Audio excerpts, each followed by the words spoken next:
Hey, you hear what I said, TK? It's gonna be cool to get my ass whooped by that.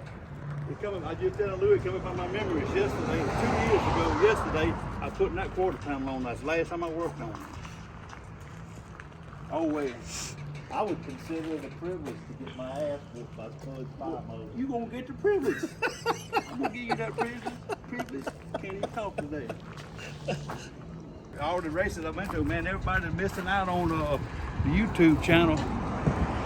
So you got to start making some more videos and stuff. They were the YouTube channel, and then the next thing is, what about Ace's High 57 Chevrolet? Well, here it is.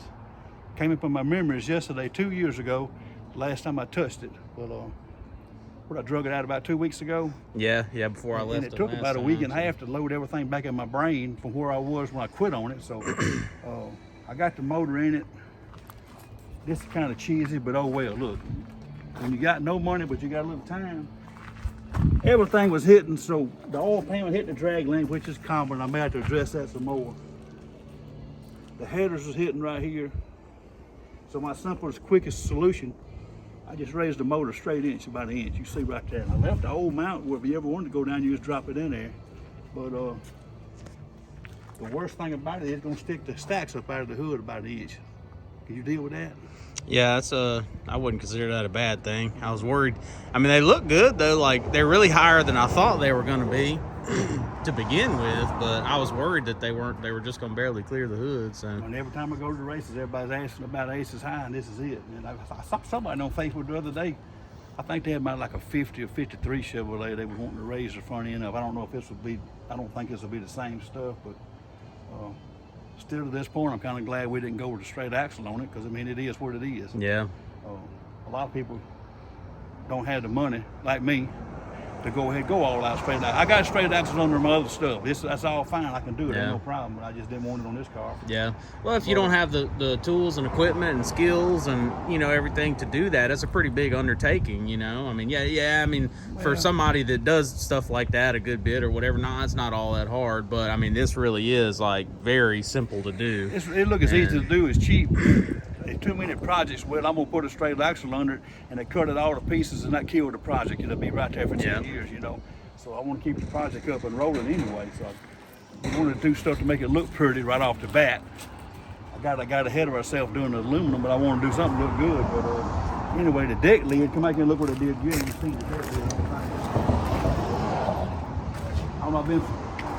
I got these Chinese quarter panels put on. I think they're gonna fit pretty good. But they gotta have some adjusting. Yeah, they look good. Back to this point, I'm not through welding them on. I hung the doors back on it. You see I'm having the doors, putting the panel down there. But I mean, it's gonna be what it's gonna be. Is it gonna be perfect? No. But the old deck lid I've been back there was it's rotted. Everywhere I see a lot of people in the old days, they put holes in the deck lids, you know, for weight or let air out or whatever you want to do it. Well, everywhere there's a emblem, there's a hole rusted in the deck lid. So I hadn't run a good deck lid, I promise you that. I had this doorknob come out of my great grandma's old house.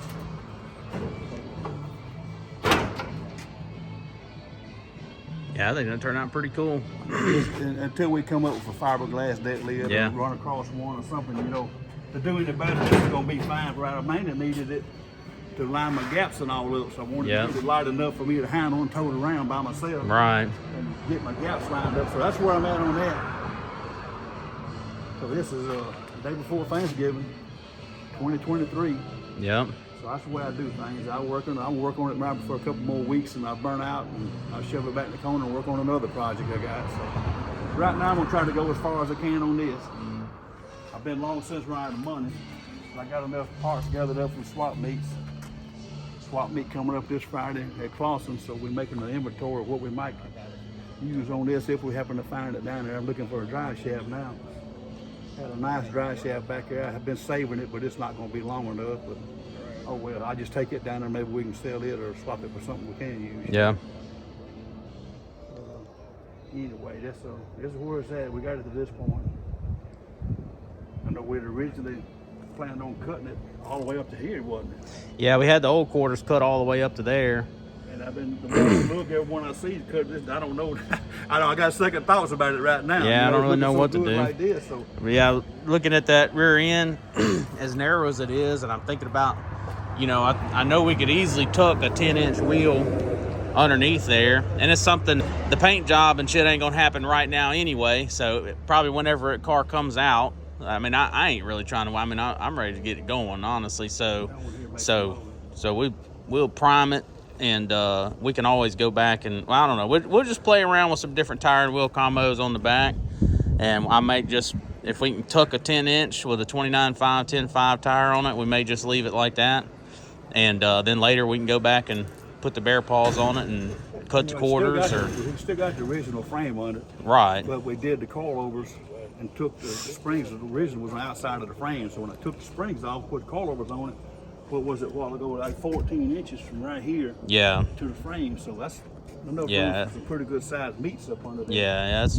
a lot of room under there. So Ronnie and Louie behind me, they don't want to get on camera like they're scared. Look at them. They on Facebook all day talking smack. And when I start talking about it, they get quiet. But either way, maybe we can get some, make some progress on it again, you know? Yeah. Fuel injection you stored, I got it mocked up on there. And that is the motor which we're gonna run. I'm finna pull it back off. You picked up a cool timing cover from Danny Lopez. Yeah, Danny and Jerry. Danny and Jerry Lopez, man, we got a Yeah. cool timing cover for us. I'm finna pull the front off the motor again just to put that timing cover on it, which we're gonna run the pump off with. I think I'm gonna drive the fuel pump off that. Yep. And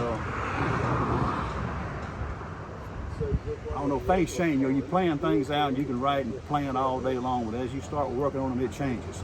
It changes fast. So Yeah. that's kind of what's happening here. We started out gonna have 2 carburetors on it, then I found a tunnel around with 2 toilets, and then we run across this, and it may be a blower for us over with, but I'm trying to build a car where it can stand that. Like I said, we did the 9-inch, 35 spline axles, right? Yeah, 35 spline. We everything we've done, we made it to where it'll handle a good bit of power. So You'll think about it when you order the axles and stuff. It don't cost that much more to go ahead and get 2 bolt patterns or either the 9/16 studs. Man, put that stuff in the car and be done with it. yeah, It don't cost you no more.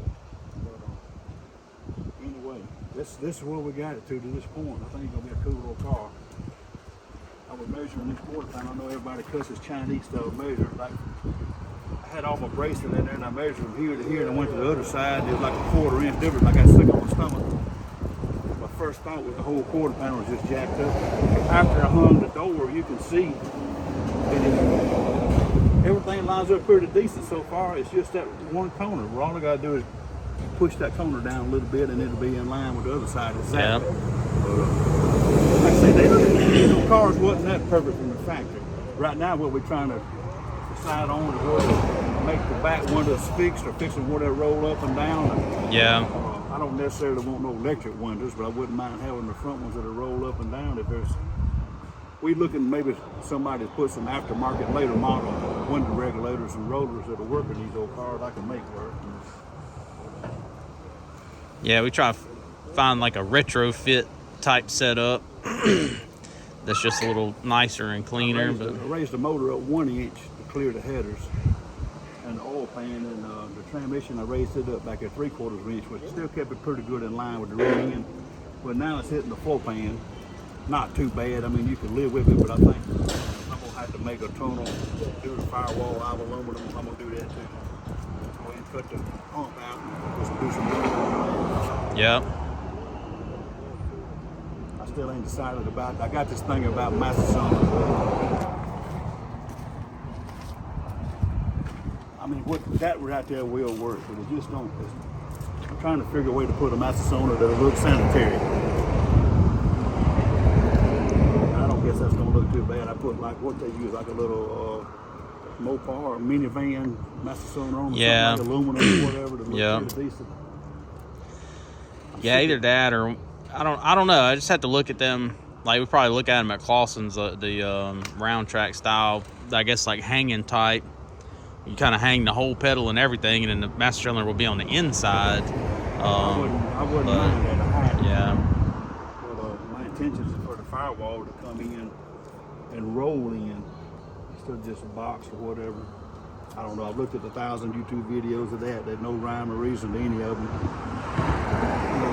Think about it for about a month and then spend about 2 hours doing it and be done. But these motor mounts, I forgot about them motor mounts. They moved that motor forward, what, 1.5 inches? Yeah, I like think that. inch or inch and a half they're supposed now to. Now looking at it, you can see because the original mount bolted here, that hole.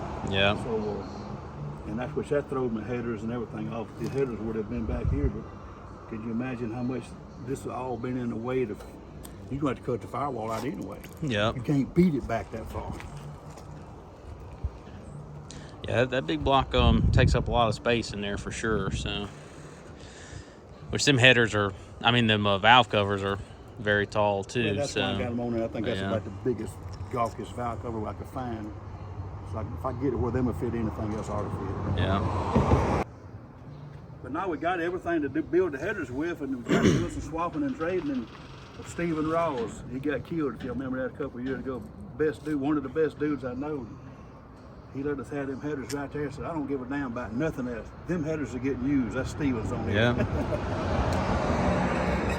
Yeah, he was kind enough to just give me those basically, which was awesome. Pretty much. So. I mean, we swapped out some stuff, and he threw them in. I said, man, that's kind of, he was a good dude. Yeah. No doubt about that. Definitely miss old Steven. They look good too. Yeah, I was going to build the stainless one like I do everything else. But look, that just put me, what, $700, $800 in about 3-4 weeks ahead of the game when I got a hold of them. Yeah. Man, you could let me put some paint on that. That's kind of ugly. Yeah, but them motor mounts, they moved this motor forward for a distributor fit back there for the original Firewall. And that'll work. That all sounds good, but your distributor might fit. Whether you throw your headers and everything, look, see here the original hole. That's the original hole that would have been straight in line with the front of that block. Right. And now you look at the headers and all that. It snowballs. You move that motor forward, a lot of other things start happening. I know a lot of you guys watch our stuff and everything in Nitro Union. We really appreciate it, but and you also know everything I build has got some kind of everything. Every nut and bolt has got a meaning to it or a story behind it, and I'm sure everybody else's car does too. Quick story: in 1982, my Uncle Spud. You probably hear us talk about him all the time. He was a piece of work. He built we built a 67 Chevelle. He called it the Pie. That was the name of that car, the Pie. When you talking about, we didn't have nothing back in them days. That is the motor that he had back in the Pie back in the early 80s. And Boogie Scott built me a dragster. I picked it up from Boogie in '83. The reason I know this motor, we had to grind that plug in the front of the head flat so the motor plate fits. So that's one way I identified that motor. I was pretty sure that was the right motor anyway. So that is the motor that used to be in my Uncle Spud's old car, the Pie. Like I say, back in the day, we didn't have nothing. Well, Mike Smith, a friend of ours downtown, he did sheet metal work, and we needed something to cover that hole in that Chevelle where the heater and stuff was. And Mike said, Spud, you want me to make you a piece of aluminum and go over it? Yeah, make me something. You want me to write something in it? Of course, there might have been a little bit involved. Yeah, what you want me to put? What you want me to write in it? I'll roll a name in it. Just shit. Write shit in it. All big joke, you know. Well, Mike Smith come back over there a couple of days later and had that piece of aluminum to go in that Chevelle, and there it was. So this might offend a lot of people, but you know what? I don't really care. I think it's gonna have to be that way. So we had the piece of aluminum. Mike wrote shit in it. Of course, it's like every other race car. It wasn't a month. We had it out in the front yard, front cap off of it, and the motor out of it, and all you had to do is ride down Park Street in Macomb. There it was. Shit. So anyway, that's where that come from. Another little story we got. But like I say, everything on these cars has got a meaning and a story behind them. And you know, drop down and below in these comments. Tell us some of y'all stories. You know, I know y'all got the same thing. But this is why we love doing this. But we ain't got no sense to start with. But that's why. But we're not by ourselves. There's a lot of people, like I say, a lot of people watching our channel, and Tommy and Jeff have been going off with Kai and them racing and video and their stuff and branching on out. The whole thing is kind of growing. That's going to be the younger generation. Well, There's old guys are still hanging around too. Here we go. Anyway, that's a story on shit.